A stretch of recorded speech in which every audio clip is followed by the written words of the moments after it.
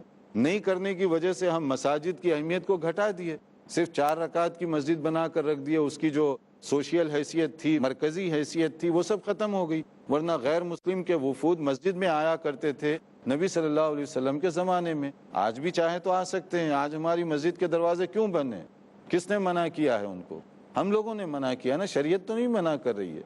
جو جہاں ضرورت ہے وہ اگر خطبہ سننا چاہتے ہیں, درس سننا چاہتے ہیں تو نہیں آئیں گے, آ سکتے ہیں. یہ اور اس طرح کی بہت ساری ہماری ماشاءاللہ باتیں ہیں جو نماز سے جڑی ہوئی ہیں, مساجد سے جڑی ہوئی ہیں, اور بہت سی غلطیاں, غلط فہمیاں, کنفیوژنس, یہ سب چیزیں اگر ہم حدیث پر توجہ دیں انشاءاللہ تعالی ایک ایک کر کے حل ہوتی جائیں گی. دیکھتے رہیے ہمارا پروگرام. باقی مسائل کے لیے انتظار کیجئے ہمارے اگلے لیکچر کا. انشاءاللہ نئی معلومات کے ساتھ حاضر ہوں گے. والسلام علیکم ورحمۃ اللہ وبرکاتہ. مولاي صل وسلم دائما أبدا على حبيبك